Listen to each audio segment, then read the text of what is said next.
BRS నాయకులు ఉన్నారు. గౌతమ్ ప్రసాద్ గారు శివమొగ్గ వెళ్ళారు, కర్ణాటకలో ఇంకో ప్రాంతానికి వెళ్ళి అక్కడ 2-3 రోజులు ఉన్నారు.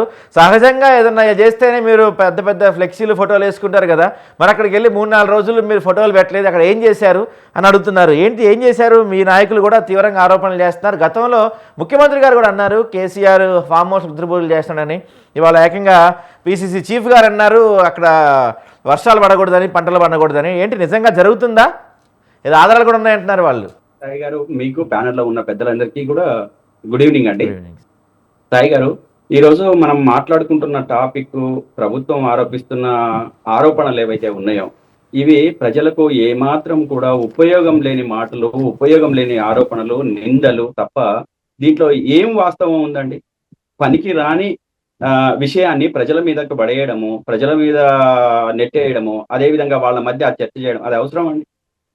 క్షుద్ర పూజలు, అదే విధంగా ఒకరి పతనం కోసము లేకపోతే ఒక ప్రభుత్వ పతనం కోసము చేసే అంశాలు వీళ్ళు మాట్లాడుతున్నారు అని అంటే వాళ్ళు ఎంత అజ్ఞానంలో ఉన్నారో కూడా మనం అర్థం చేసుకోవాలి. ఎంత అజ్ఞానం. ఇందాక వెంకట్ మాట్లాడుతూ అంటే మేము సైంటిఫిక్ టెంపర్ మీద వచ్చిన వాళ్ళము, సైంటిఫిక్ గా ఆలోచించే వాళ్ళం అని చెప్పేసి అంటూనే అన్సైంటిఫిక్ వర్డ్స్ అన్ని మాట్లాడింటారు. సైంటిఫిక్ అయితే అట్లా మాట్లాడరు. ఎవరండి మాట్లాడింది? మంత్రాలకు చింతకాయలు రాలుతాయా అని మాట్లాడతారు. ఇతను యంగెస్ట్ లీడరు, ఆ దాంట్లో ఉన్న కాబోయే లీడరు. అదేవిధంగా అసలు ఈ విషయాలన్నింటినీ కొట్టి పారేయాలతాను. కానీ కొట్టి పారేయకుండా ఒకవైపు సైంటిఫిక్ టెంపర్మెంట్ అంటూనే ఇంకోవైపు అజ్ఞానానంతా తన మైండ్ లో నింపుకున్న వ్యక్తిగా మాట్లాడుతున్నాడు. అతను యాక్చువల్ గా కాదు, కానీ ఆయన మాటలని అట్లయితే నేను ఇప్పుడు వెంకట్ని కూడా నేను అనను. ఎందుకంటే తన వయసు కానీ తన రాజకీయం కానీ నేనేమనను, నాకు అవసరం లేదు. వాళ్ళు అధికార పార్టీగా వాళ్ళు ఏదో మాట్లాడుకొని నేను ఇక్కడ చాలా బాధపడుతున్న అంశం ఏంటంటే, చాలా బాధపడుతున్నా. ఏ విషయం బాధపడుతున్నానంటే, ఒక విద్యావేత్త, ఒక ప్రముఖులు, ఒక లెక్చరరు, ఒక ప్రొఫెసర్ సమాన స్థాయి వ్యక్తి వెంకట్రెడ్డి గారు మాట్లాడిన మాటలు ఈరోజు సభ్య సమాజం తలదించుకునే విధంగా ఉన్నాయి. నేను వెంకటు వాళ్ళు రాజకీయంగా మాట్లాడిన విషయాలు వేరు, కానీ వెంకటరెడ్డి గారు అత్యంత దారుణమైన మాటలు మాట్లాడారు. ఇక్కడ ఎవరు ఏం ఆరోపణ చేసినారో ఆ ఆరోపణకు కౌంటర్ ఇచ్చినరా, లేకపోతే మేము కూడా క్షుద్ర పూజలు చేసినామని చెప్పేసి అన్నారా? వెంకటరెడ్డి గారు మాట్లాడుతూ క్షుద్ర పూజలు ఇద్దరూ మాట్లాడము సిగ్గుపడుతున్నాను అని చెప్పేసి మాట్లాడుతున్నారు. ఆయన మాట్లాడిన ప్రతి మాట నేను రాస్తున్నాను, దయచేసి వినండి.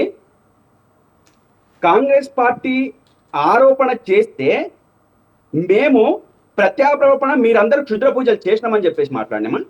కాంగ్రెస్ పార్టీ క్షుద్ర పూజలు చేసింది లేదా రాహుల్ గాంధీ క్షుద్ర పూజలు చేసిండని చెప్పేసి మాట్లాడినామా? మేము మాట్లాడలేదు. అవన్నీ మీరు అట్లాంటి మాటలు మాట్లాడకండి. రాహుల్ గాంధీ గారు కూడా ఫలానా చోటుకి వెళ్ళినరు, వీటన్నిటిని మేము క్షుద్ర పూజలు అనుకోవాలనా? అట్లా అంటమా? దేవుళ్ళ దగ్గరికి పోతారు, పూజలు చేసుకొని వాళ్ళ వ్యక్తిగత విషయాలు అవి. దీన్ని ఈ రకంగా మనం చూడాలి. కానీ మీరు క్షుద్ర పూజలని మాట్లాడేది వివేకము, వివేచన, ఆలోచన, విజ్ఞానము ఇది కరెక్టేనా మీరు ఇట్లా మాట్లాడేది అని చెప్పేసి అనడము, మమ్మల్ని వాళ్ళకి కలిపి మాట్లాడతారా వెంకటరెడ్డి గారు?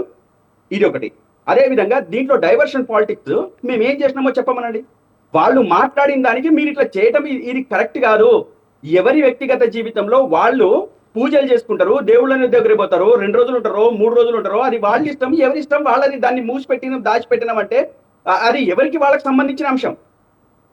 దానికి సంబంధించింది మొత్తం సమాజం మీద రుద్దేటట్లు బీజేపీ వాళ్ళు ఎట్లా మాట్లాడతారు? అట్లా అది ఎట్లా కరెక్ట్ అవుతుంది? అదేవిధంగా దిగజారిన రాజకీయాలు బీఆర్ఎస్ కాంగ్రెస్ చేస్తున్నాయని చెప్పేసి అంటున్నారు. మీరు ఎటువైపో తేల్చండి. మీరు బీజేపీ వాళ్ళు గోట మీద పిల్లిలాగా వ్యవహరించకండి. మీరు ఎటువైపో తేల్చండి. ఒక ఆరోపణ వస్తే దాన్ని మేము ఖండిస్తూ మాట్లాడడము మేం చేసిన తప్ప, లేదా అసలు ఆధారాలు లేకుండా ఇష్టం వచ్చినట్టు సమాజం మీద ఒక నిందలు పరేయడము లేదా వ్యక్తుల మీద నిందలు వేయడము అది కరెక్టా? మీరు చెప్పండి. అది మాట్లాడకుండా ఇద్దరూ చేయడం తప్పని చెప్పేసి మాట్లాడుతున్నారు. ఇది ఎంతవరకు కరెక్ట్? నీళ్ల విషయంలో మాట్లాడుతున్నారు. నీళ్ల విషయంలో చాలా సమస్యలు ఉన్నాయి, అవి మాట్లాడకుండా అయ్యా నీళ్ల విషయంలో కాళేశ్వరం దగ్గర నుంచి నీళ్లు కన్నేపల్లి పంప్ హౌస్ దాకా నీళ్లు ఎత్తిపోయట్లేదని చెప్పేసి అన్నప్పుడు వీళ్ళు ఏ కలుగులో దాక్కున్నారని అడుగుతున్నాం మేము. ఏ కలుగులో దాక్కున్నారు? ఆ విషయాలు మీకు పట్టవు. అదేవిధంగా కాళేశ్వరం కూలిపోతే 3 రోజులకే ఎన్డీఎస్ఏ రిపోర్ట్ వస్తుంది. అదేవిధంగా పోలవరం 30 సార్లు కొట్టకపోయినా 3 రోజులకు కాదు కదా, 90 రోజులకు కూడా ఎన్డీఎస్ఏ రిపోర్ట్ రాదు. వీళ్ళు మాట్లాడతారు.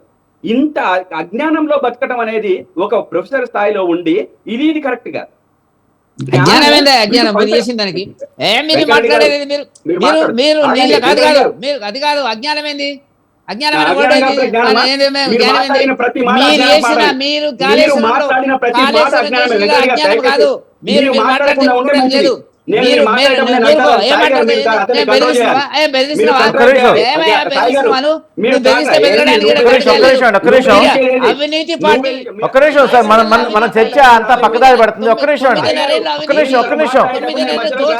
వెంకరెడ్డి గారు ఒక్క నిమిషం అండి, వెంకరెడ్డి గారు ఒక్క నిమిషం, వెంకరెడ్డి గారు ఒక్క నిమిషం, ఒక్క కమిషన్ మీకు వాళ్ళకి సాయి గారు, అండర్స్టాండింగ్ ఉంది సాయి గారు, ఒక్క నిమిషం. రైట్ రైట్ రైట్ గౌతమ్ గారు ఒక్క నిమిషం, వెంకరెడ్డి గారు సార్ ఒక్క నిమిషం, వెంకరెడ్డి గారు ఒక్క నిమిషం అండి.